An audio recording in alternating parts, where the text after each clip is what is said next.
Alors bonjour, mon nom est Simon-Pierre Savard-Tremblay, je suis député pour le Bloc québécois de la circonscription de Saint-Hyacinthe-Bagotte depuis 2019, de même que vice-président du comité permanent sur le commerce international.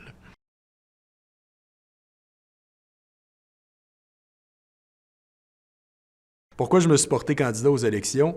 Parce que, je dois dire tout d'abord, j'étais auparavant analyste, enseignant, auteur, donc j'avais touché à toutes ces matières-là. J'avais aussi été en politique active dans l'aile jeunesse du parti pour lequel je suis député aujourd'hui.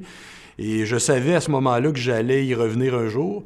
J'avais au fil du temps refusé plusieurs offres de candidature, mais là, en 2019, je sentais que le moment était le bon. On avait beaucoup de bons dossiers, beaucoup de bons enjeux, où je sentais que je pourrais avoir quelque chose à amener à ce moment-là.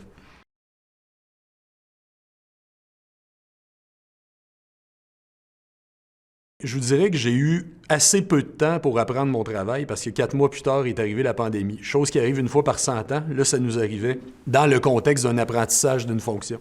Et là, ça a été toute l'aide concrète qu'il avait fallu apporter aux citoyens, aux citoyennes. Ça, je vais vous dire, c'est un apprentissage rapide et à la dure. En même temps, un désapprentissage, parce qu'avant, quand on nous invite à être très présent, là, on nous dit plutôt « ne serre aucune main, ne rencontre personne ». Et puis, je vous dirais notamment, au début, on a eu une école secondaire qui était coincée au Sénégal, parce qu'au début, ça a été la foulée des annulations de vol. Donc, il a fallu venir en aide concrètement, dans un premier temps, aux gens qui étaient coincés à l'étranger.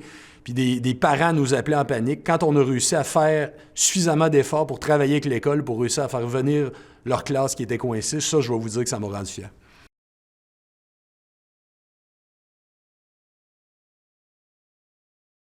Qu'est-ce qui me motive à me rendre au travail tous les jours?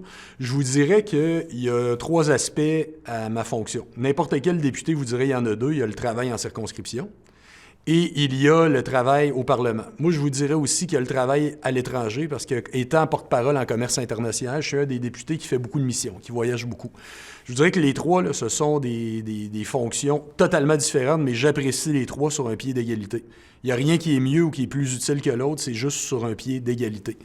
Être en circonscription, c'est fantastique de rencontrer les citoyens, les citoyennes, de les entendre. C'est une chance absolue qu'on a en tout temps par rapport à ça. De voir aussi dans les activités, dans les événements, ce qui crée la vitalité d'une communauté.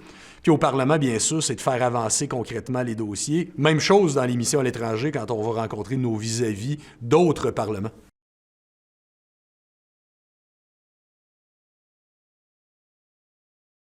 Un aspect de la vie politique que j'ai découvert seulement après avoir été élu, je dirais plutôt redécouvert. Plus jeune, je vous disais, j'avais été dans une aile jeunesse, j'avais été président d'une aile jeunesse, donc j'avais connu la vie de parti. J'avais aussi été impliqué sur plusieurs équipes de campagne, donc on est habitué à la dynamique de parti aussi, de campagne électorale, d'équipes locales.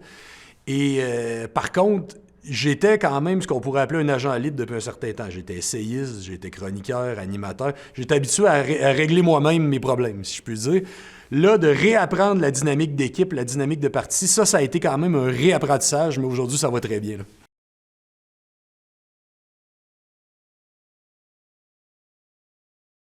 S'il m'est arrivé de travailler avec des députés d'autres partis dans le but d'un objectif transpartisan, absolument. Et je vous dirais, surtout, nous, on est une formation politique qui n'aspire pas au pouvoir, puis on dit toujours qu'on ne fonctionne pas à l'étiquette. Nous, on va faire passer ce qui a à passer quand c'est bon pour le Québec, puis on va bloquer ce qui a à bloquer quand c'est mauvais pour le Québec. On ne marche pas à l'étiquette. On ne se demande pas est-ce que ça vient des conservateurs, est-ce que ça vient des libéraux, est-ce que ça vient des Verts, est-ce que ça vient du NPD. On ne se pose pas cette question-là. Nous, on lit ce qui est proposé. Et c'est arrivé très, très souvent, je dirais principalement dans le cadre des comités parlementaires. Il y a bien sûr, comme on le sait, la joute en chambre, mais je vous dirais dans le cadre des comités parlementaires, quand on étudie des dossiers, quand on étudie des projets de loi, là, c'est très, très fréquent, là.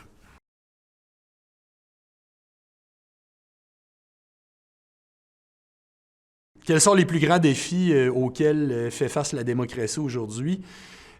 Au risque de paraître banal et cliché dans ce que je vais vous dire, il y a une perte de confiance envers les institutions, c'est un fait, c'est connu.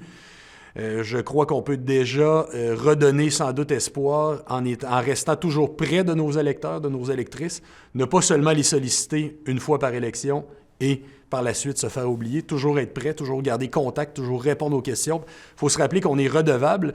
Ça nous ramène aussi dans une certaine modestie, ça, en tout temps, hein, parce qu'on se rappelle avec ça qu'on est toujours sur un siège éjectable, qu'on peut facilement passer de héros à zéro ou vice-versa d'ailleurs. En politique, tout arrive en tout temps. Donc, il faut toujours se rappeler qu'on est finalement redevable à des milliers d'employeurs dans le travail qu'on a.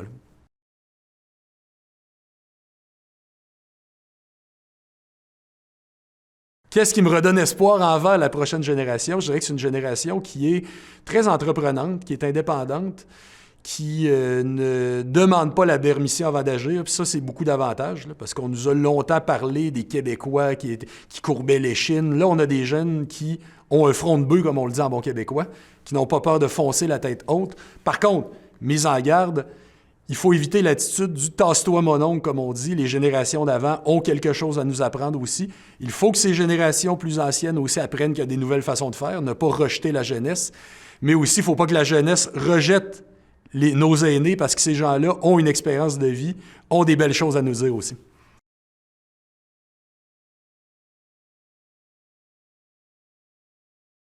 Quel conseil je me donnerais à moi-même quand j'avais 16 ans, à mon moi de 16 ans?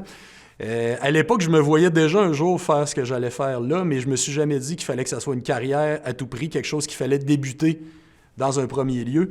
La politique, c'est quelque chose qu'il faut y aller quand on a quelque chose à apporter. Je me suis dit, je veux me constituer une expertise dans d'autres choses, je veux me constituer une expérience dans d'autres choses aussi. Je suis pas allé là pour faire carrière, je suis allé là pour amener quelque chose. Quand je vous parlais un peu plus tôt de la modestie qui venait avec la fonction, je crois que ça se rattache à cette question-là aussi. Donc, prendre son temps, ne jamais abandonner son esprit critique, toujours lire, toujours s'informer, toujours rester connecté, ça c'est fondamental.